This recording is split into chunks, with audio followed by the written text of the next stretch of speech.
Good morning, everybody. My name is Kate Krontiris, and I am a fellow at the Berkman Center for Internet and Society.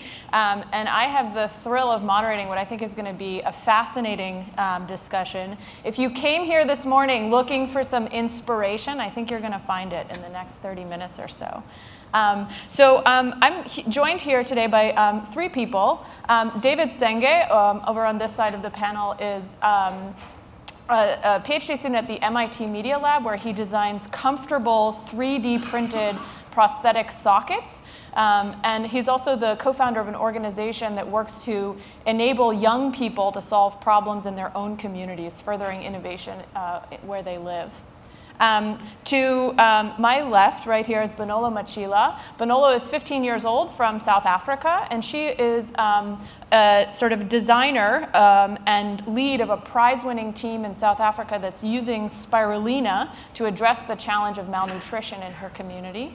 And finally, Leroy Mwasaru, right here in the middle, is 17 years old. He's from Kenya, and he's the designer of a human waste bioreactor system that combines human, animal, and kitchen waste to turn it into gas for cooking and for other purposes. So today we're going to be talking about how the invention generation is rethinking some of the grand challenges of development. And so I think I'm going to start off with you, David. I've heard you make the claim before that a major challenge to national development is the fact that so many countries in sub-Saharan Africa particularly, but maybe this is applicable more globally, are dependent on external actors. Can you talk a little bit about that observation to provide some context for us? Thanks very much, Kate. I must actually start by noting that it's not very often that you see on an international development panel young people who are actually doing international development and not, say, some economists from the World Bank. So I'd like to recognize and thank you. And that applause was for Simone and her team. So thank you very much for doing that. So I'm at the Media Lab, and every day when I walk into the Media Lab at MIT, people tell me to dream. People tell me to solve problems. People tell me to do the impossible, and that's what I do with the prostheses that we design. But I also come from Sierra Leone, and when I go home, that's what I see, a set of signboards and a set of posters that tell me who's supposed to solve my problem. And if you actually look at the images there, something tells me that if you look at those every day, you have it in your brain that if you actually want to end poverty, you need to call Action Aid, or perhaps World Vision, or somebody else. It's never you, the individual. Now, even though there's a lot of the same issues in Sierra Leone as there is in Boston, we don't have signboards like that in Cambridge or Boston at all. And so there's the element of reduced self-efficacy that exists and that permeates in society that says, if we want to solve problem, if there needs to be prosperity or development, it has to come from an external source. And that's completely wrong, because the people who are in this room, the people who are at the Media Lab, the people who are problem solving today, from a very young age, are told that they can problem solve, they should problem solve, and they have access to those tools and resources to do that. So with my colleagues, many of our co-founders, young people, we started this organization called Global Minimum that said, wait, enough with this rhetoric of, we can come, including myself. I left Sierra Leone and I go to Harvard, MIT, and I can go back to Sierra Leone to problem solve. That's not the model. This is what we've done continuously, but that has certainly not worked. And build the systems that we want to see. And so what we need to do is to create a critical mass of young people who can think about local problems, who can present solutions for those. And we've done this in Sierra Leone, South Africa, and Kenya, where our programs challenge young people to form teams, develop prototypes, and then come back to us. In return, what we do is we give them a bunch of feedback, mentors, and a team and a resource set that says, here, go out and build the prototype. Go out and learn through this process. Go out and form companies or do whatever you want to do, but that prosperity then was something you as a young person was defining for yourself, your family, and for the community. It was about the impact you were going to create, it was about the innovation and the product you were going to have, and it was about the scale. But beyond all of that, it was about you. It was the experience you were getting, the joy from creating, the idea from learning by doing. That's what our programs really capture. Okay, so the idea was really, if what we care about in the long term is national development, we need to start today with young people, is what I'm hearing. That's, okay. Yeah, correct. So, and so we have actually today with us 2 young people who have been involved in these programs. I think, Benola, I'd like to start with you. So tell me a little bit about the problem that you identified in your community and talk to us about how you decided to solve that problem. Okay. I'm part of a group of students at the Cape Academy of Mathematics, Science and Technology in South Africa. And our project aims at increasing the state of health of mainly children that live in underprivileged rural communities using a microalgae superfood called spirulina. We started our project in April of this year when a group of Israeli students visited our school with the purpose of teaching us about this algae called spirulina. Now, spirulina is a blue-green microalgae that contains 60 to 70% plant-based protein and a large amount of the other minerals and nutrients that a child needs on a daily basis. The problem or challenge that we're addressing is that of malnutrition and the problems it brings along with it, which are a slow mental and physical development of children that suffer from it. Mm-hmm. And so the idea is to incorporate the spirulina into their daily diets to relieve the stresses of malnutrition. Okay, so tell us a little bit about how you did that. And we have some pictures here, I think, that show a little bit of what you built. Talk to us about the solution that you tried out. So we grow spirulina at school, and we grow it in 2-liter bottles, as opposed to how people grow it commercially, which is in running ponds. Okay. So if you grow it in 2-liter bottles, the yield of spirulina, it yields a high density of spirulina. So we get more spirulina from the 2-liter bottles than people would growing it commercially. And so what we do is we visit neighboring schools and we teach them about the benefits of spirulina and how to grow it.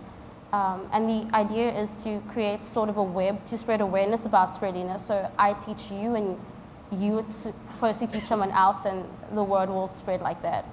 Okay, so your team was responsible both for a kind of new way of growing the spirulina, but also for training other young people about how they can grow it and use it themselves. Yes. Is that correct? Okay, excellent. Okay, great.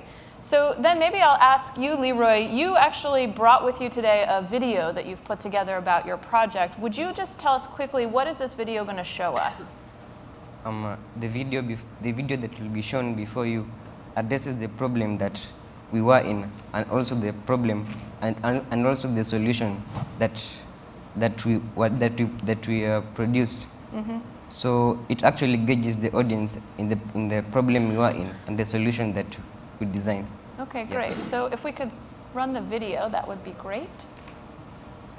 When Maseno's newest dormitory, with a capacity of 720 students, was completed, the local community held protests against the completion of the dormitory, as the villagers constantly complained about the stench coming from the sewage disposal from the dormitory.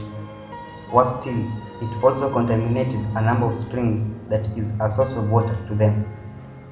Lack of water currently in the new dormitory sometimes leads to immense blockage in the waste disposal system. The waste also overflows to a nearby stream which acts as a vital source of water, thereby polluting it and consequently its dependence on clean water. We employed the idea to solve economic, social, and environmental problems. Economically, the project will save the school 3.92 million Kenya shillings in terms of firewood expenses. Socially, creating harmony and understanding between the neighboring school community and the school community. Finally, it will provide an alternative source of energy, saving the forest cover around the school.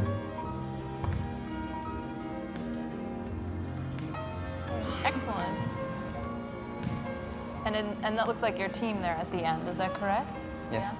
Okay, so we get a sense of it from the video, but tell us a bit in your own words again. How did you identify what the problem was that you wanted to solve, and tell us a little bit about what you did to solve it. The problem we had was that where I go to school in the western part of Kenya, that is in Kisumu, the school decided to replenish some of its old facilities. So it decided to put up a new dormitory that houses 720 students. So after its completion, there was an uproar from the school, from the neighboring school community, in that they complained that the waste from the dormitory will find its way to nearby springs of water. That was the community's only source of water. So we took responsibility upon us to come up with a solution that will be to benefit the school community and the local community. So what we decided to come up with was a human waste bioreactor that uses the waste from the 720 capacity dome, plus the animal waste from the school farm, and also the waste from the kitchen remains, that is food remains from the staff and the students. Okay, so the initial problem was kind of a result of a new dormitory, basically, that created a large amount of waste that was flowing into the local community's spring. And it sounds like what you did was find a way to use multiple sources of waste to actually turn that into energy for the school. Is that correct? Yeah. Okay, so we have up here 2 pictures of some of your work. Can you tell us a little bit about what we're looking at here? What is this? What is your intervention? What are the different components of it? What are we looking at?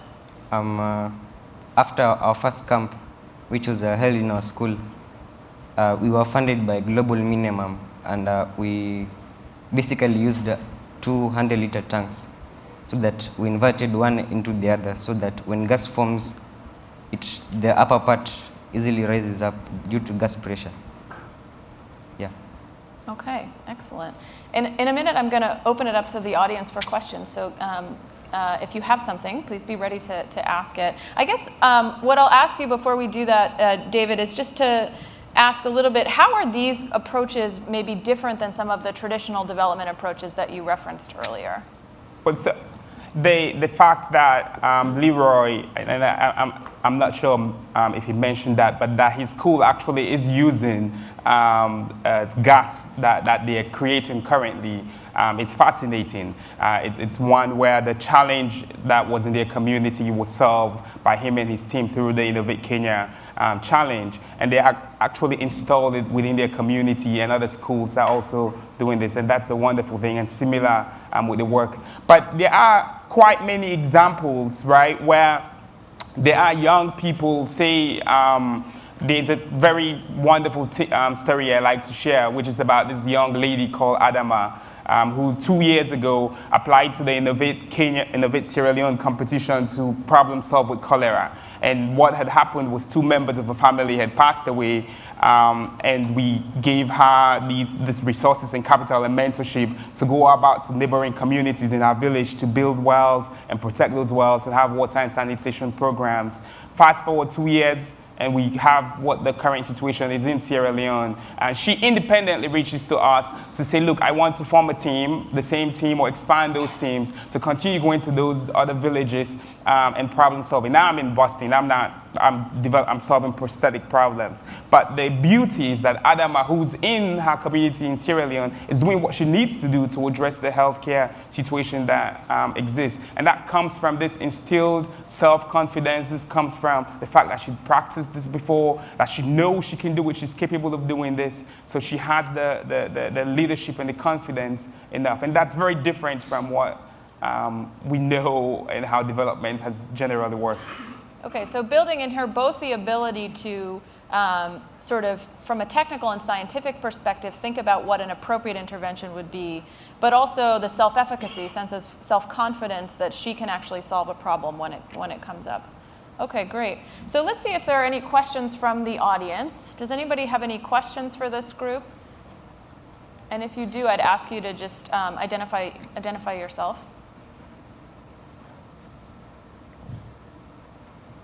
Okay, so we have one over on this side of the room.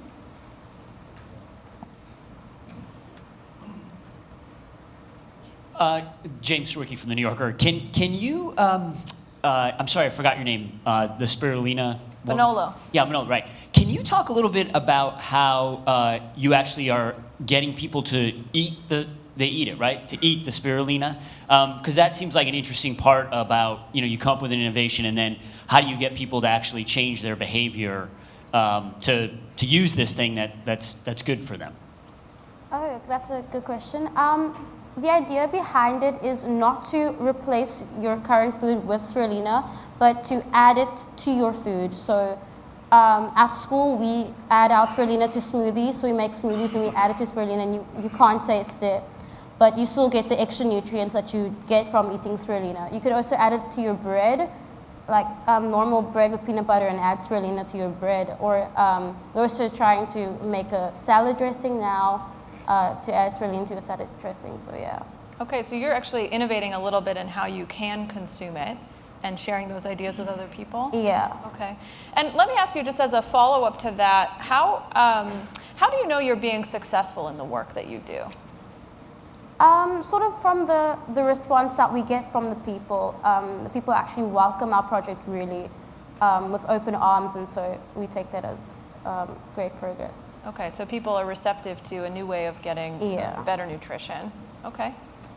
Okay, great. Do we have other questions? I see one right here. Hi, I'm Eugene Walker from Wolf and David, my question is probably for you.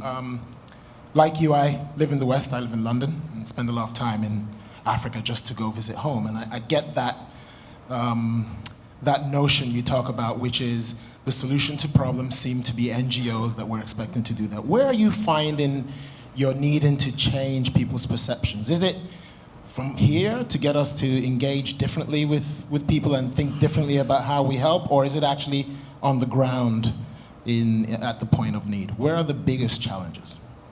That's an interesting question. I think you kind of hinted at the answer, which is it's multiple ways. So let's take the current situation with Ebola in West Africa. USAID and a couple of people have this series of $100,000 grants to develop PPEs. It's wonderful. At the Media Lab and other places, there are hackathons everywhere. There's one in NYU, there's one in everywhere. But in Sierra Leone, Liberia, and Guinea, now, that is worrisome. Now, that is what needs to change. It's wonderful. Yesterday, David used the phrase called global, we're so local, right, in our thinking, and we think whatever is close to us is what's important.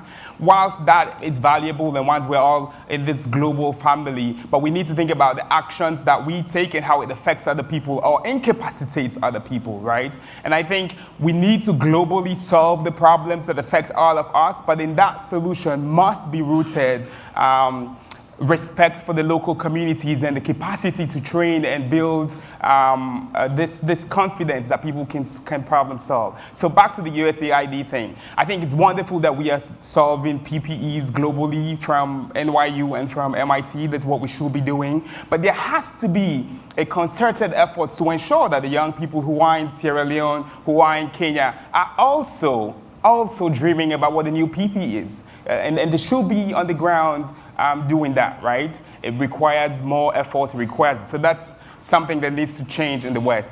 And actually, a program that we instilled is called Hack at Home, because there are no schools in Sierra Leone. We're forcing the kids on the medium that they have access to, whether it's radio, WhatsApp, or Facebook, to develop their own solutions locally and to think about what this is, because that's what they have all the time they need.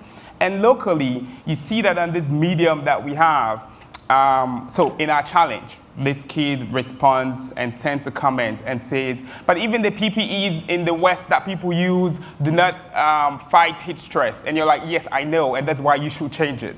That's why you on the ground should be able to think about it. So it's double-pronged.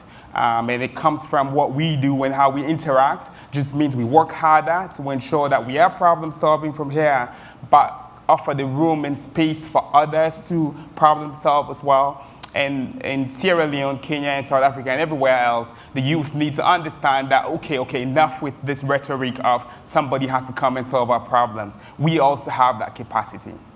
And just to clarify, PPE is the personal protective equipment that the health workers are wearing in this context.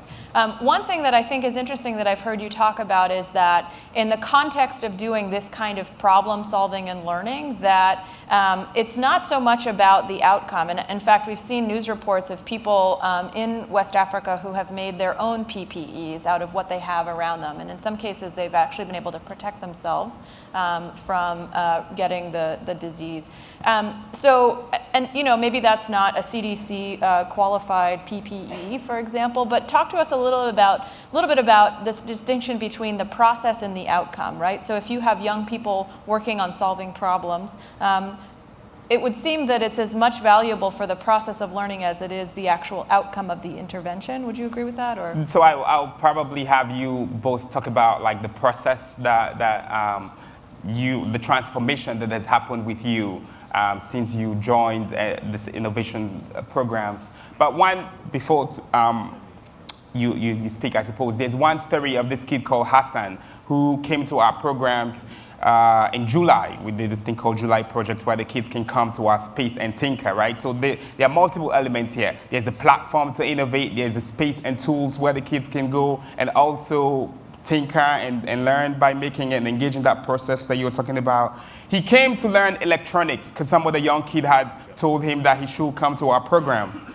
But then he signed up for a filming project. So he did both filming and electronics. And at the end of that, he ended up making a film about this community, this marginalized community in Freetown, which was absolutely wonderful. He'd never been on a computer before. And fast forward to now, he independently made this 5-minute film that is so amazing that focuses on other young people. He places other young people who are recovering from Ebola and writes the content, chooses to do it in Creole, that says to other young people that if somebody has survived, they should be integrated back into the community and nothing is wrong. That is just absolutely amazing because for him, it's the transformation that went from him showing up to this lab space, to the skills that he had access to being able to have the audacity, right, to do it is what we want. Yeah. And perhaps you guys can talk about the processes and the transformation you've gone through. So Leroy, maybe we'll start with you on that question. Like,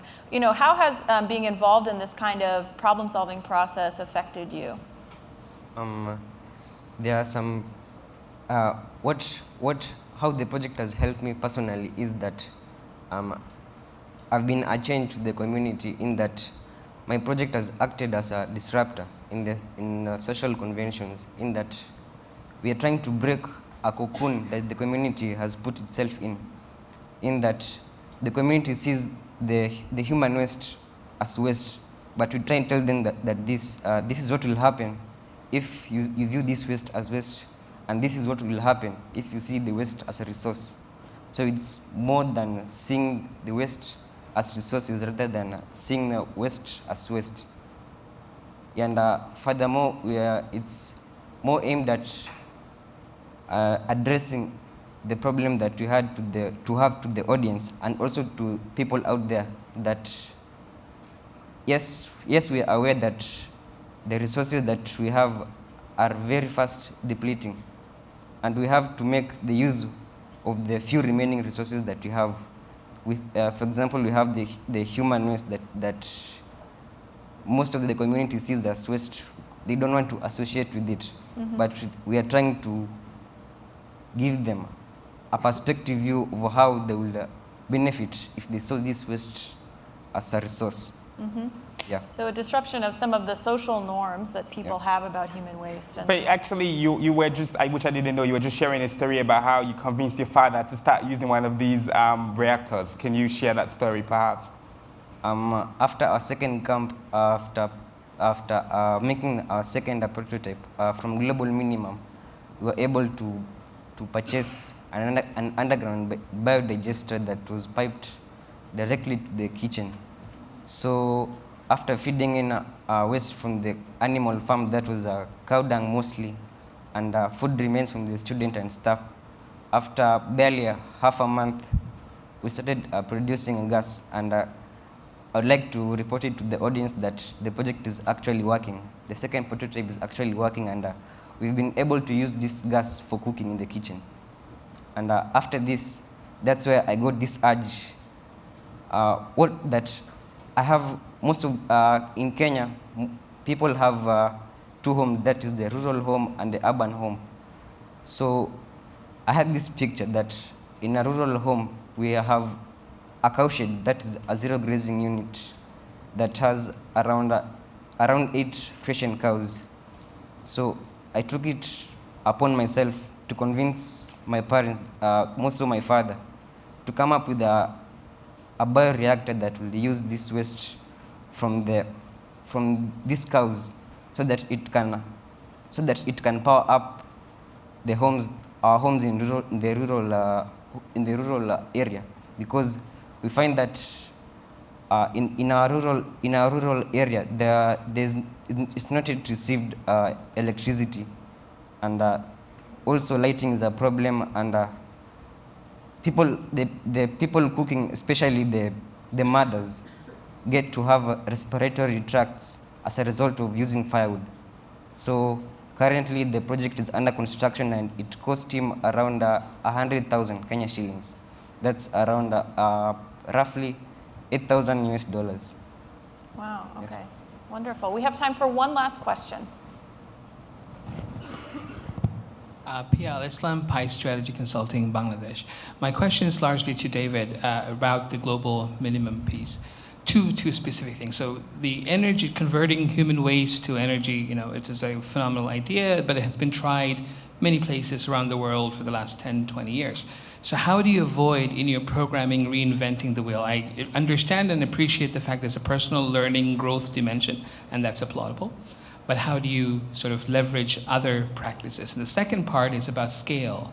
How do you think of, what's your view from a global minimum perspective? Is what happens to these ideas, innovations 5, 10, 15 years down the road? And try to answer that in 1 minute or less. Yeah, I have a mentor who says it's okay to reinvent the wheel every time if you're a young person learning. And perhaps that's a good thing, because it's the process. I absolutely agree with you that there's been bio-waste digesters everywhere, but as Leroy pointed, there's no electrification in his community. Even in my house in Bo, I still have power cuts. So it doesn't kind of relate it from yesterday's conversation. That this technology exists and that this technology has been invented is great, but has nothing to do with the fact that it's not being implemented in people's homes and people's communities. So there's that translation element which we want, and I think the reason why the translation hasn't happened is because we expect some superhero, Superman from somewhere to bring it and distribute it everywhere, instead of having innovation be a distributed process that involves young people. So that's one thing that's different. With regards to scale, and I think this is something we're also learning. This is where we'll be open to work with people in the room. But I would like to share a couple stories. One is Tom Osborne. He came to us, he's 18. He's taking time off his freshman year in Kenya. He's working with making charcoal from energy, from waste, from green waste. Sure, everybody has done this before in different parts, but people still use and cut down trees. But the fact that Tom is able to be an Echoing Green Fellow and raise $100,000 as an 18-year-old in Kenya, and has just opened up a factory this week in his village and employs dozens of people is applaudable. And we should be able to have many of these. The fact that Bonolo's team has done workshops over weeks in multiple schools, and that they are growing their own spirulina, even though there's protein bar and protein energy available everywhere, is also laudable. And that in itself, even if that's where we stopped, is a wonderful success. And I would love to see many of these young people be supported in the ways. I would love to see Leroy's project be expanded and supported, and the resources exist, the technology exists, as you mentioned, and we have the networks to do that. So it's on all of us. And really to end, the big thing that we want to do, the big thing that we think is the opportunity here, is that kids, young people, have to learn by making. And we have to create that opportunity in which they are tinkering, in which they are playing, in which they are exploring. And we have to build those spaces, offer them those tools, and the right opportunity for them to dream and go change the world. Okay. Well, on that note, please join me in thanking such an incredible panel of people. Thank you. Okay.